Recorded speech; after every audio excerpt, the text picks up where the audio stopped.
On July 22, 2025, former President Trump sent shockwaves through global financial markets by announcing a sweeping 50% tariff on all copper imports to the United States, set to take effect on August 1st. The announcement came without warning, catching investors, businesses, and even some government officials off guard. Copper, often called the metal of electrification, is a backbone of modern industry, and the news triggered an immediate spike in copper prices worldwide. This sudden move left entire industries scrambling to assess the fallout.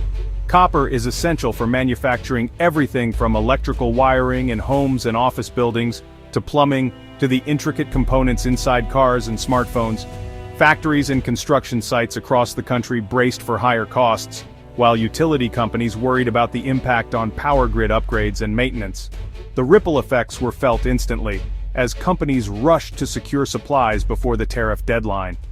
The copper tariff followed in the footsteps of earlier protectionist measures on steel and aluminum, signaling a renewed and aggressive push to shield American manufacturing from foreign competition.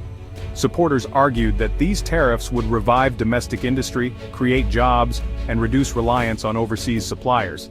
The administration framed the move as a bold step toward economic independence and national security. But critics, including economists and business leaders, warned of severe economic blowback. They argued that taxing a raw material as vital as copper would drive up costs for countless businesses, from small manufacturers to tech giants.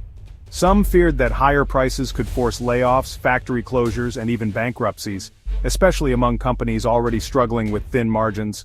The broad no-exemptions approach to the tariff created instant diplomatic friction.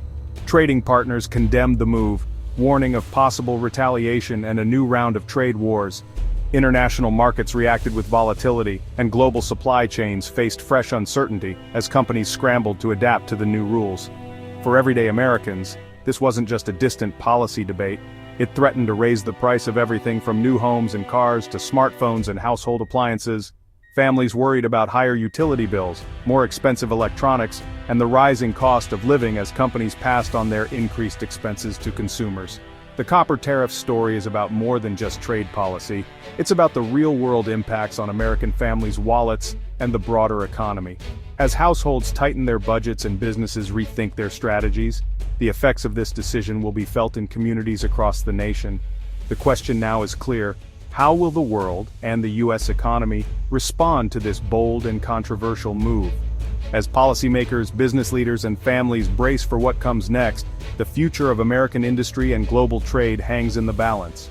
The administration's America First philosophy drove the copper tariff, aiming to counter decades of perceived unfair trade and revive U.S. mining jobs. The logic: make foreign copper expensive, boost demand for American copper, and spark a domestic mining boom. Supporters envision revitalized towns and new jobs, especially in states like Arizona. But this high-stakes gamble assumes U.S. mines can quickly ramp up production, a risky bet.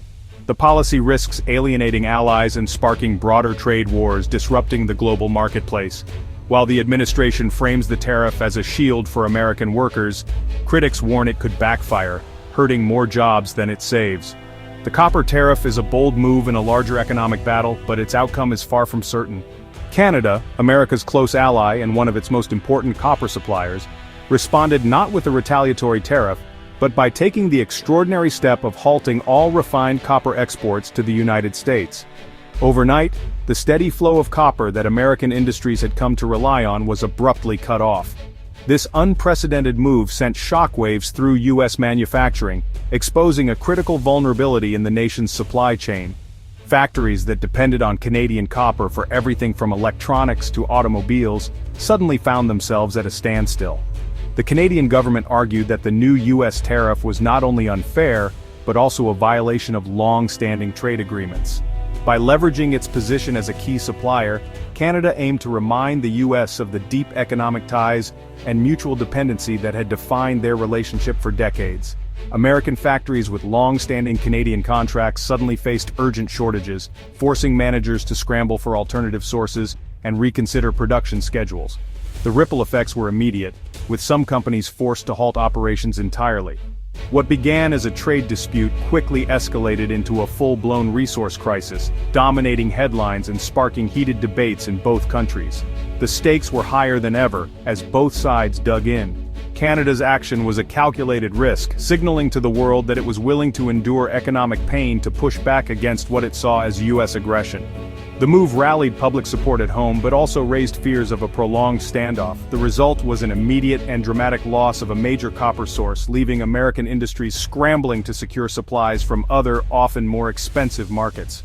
The America First strategy collided head-on with a newly energized Canada First countermove, and the U.S. economy found itself caught in the crossfire of a high-stakes trade war. The consequences were immediate and severe, with factories idled, workers sent home, and economic uncertainty spreading across the continent. America's copper crisis is rooted in its deep reliance on imports. About half of all refined copper used in the U.S. comes from abroad. For decades, the nation has depended on a steady stream of copper from international partners to fuel its industries, infrastructure, and technological growth. This reliance has made the U.S. vulnerable to disruptions far beyond its borders, as global events and policy shifts can quickly impact domestic supply. In 2024, the U.S. imported 810,000 metric tons of copper, with Canada supplying 17%. A steady, integrated flow, now suddenly gone.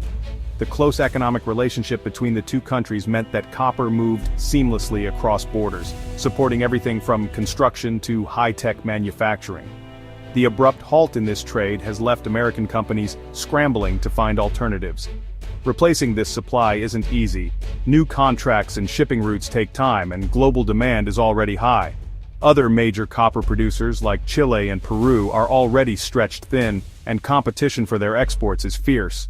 The logistics of redirecting shipments, negotiating prices, and ensuring timely delivery add layers of complexity to an already strained system.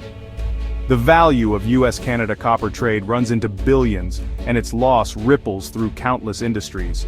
From electronics to construction, the absence of Canadian copper is felt in every corner of the economy. Prices are rising, contracts are being renegotiated, and uncertainty is spreading among manufacturers and investors alike. From wiring and plumbing to electric vehicles and wind turbines, American factories now face critical shortages. Production lines are slowing, and some companies are even pausing operations as they wait for new supplies.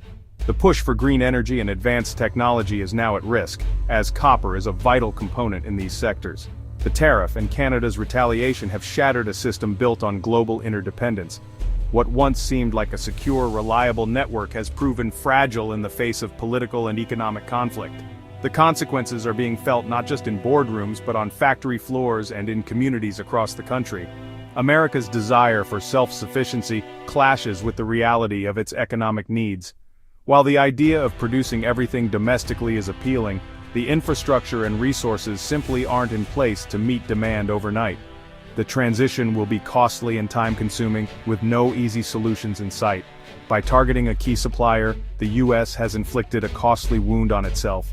The path forward will require careful negotiation, investment in domestic production, and a renewed understanding of how interconnected the modern world truly is. The twin shocks of the tariff and Canada's export ban sent copper prices soaring, up 13% in a single day on the New York Mercantile Exchange. Businesses faced a stark choice: absorb skyrocketing costs or pass them to consumers. Manufacturers of everything from air conditioners to electronics saw their costs spike overnight. Stock prices of copper-dependent companies plunged, while domestic miners saw only a brief boost. The tariff, meant to help a small sector, caused pain across the much larger manufacturing and construction industries. The price surge was a direct, immediate consequence of protectionism.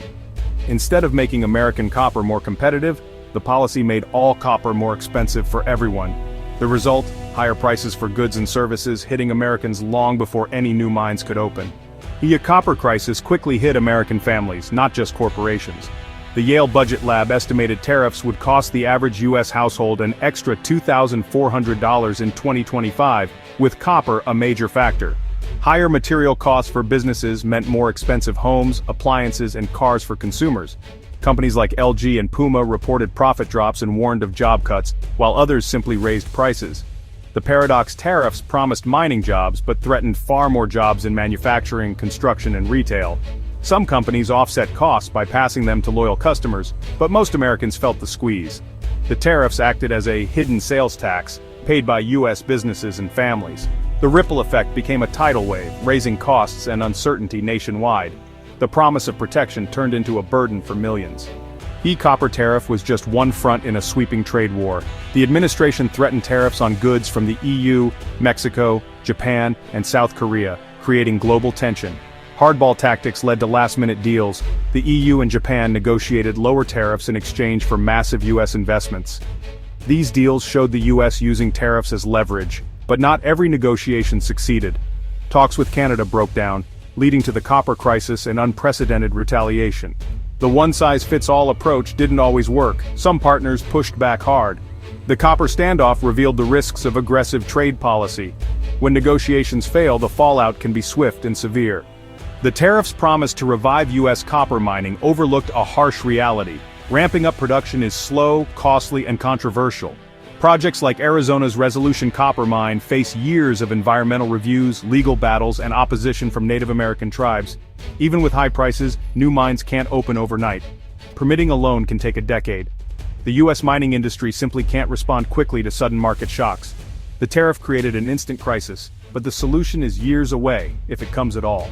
American industries are left paying more, with no relief in sight. The policy's core rationale is undermined by real-world obstacles: immediate pain, distant and uncertain gain. The copper tariff, meant to protect American jobs, ended up hurting US businesses and consumers most. Canada's export halt exposed America's dependence on imports, turning a policy into a crisis. The price spike fueled inflation and threatened industries the tariff was supposed to help. The lesson in a global economy: trade wars rarely have winners, only collateral damage. Tariffs can provoke powerful retaliation and disrupt delicate supply chains. The quest to save a few mining jobs put millions of manufacturing jobs and family budgets at risk. The copper crisis is a case study in unintended consequences. In global trade, aggressive moves often backfire, and ordinary Americans pay the price.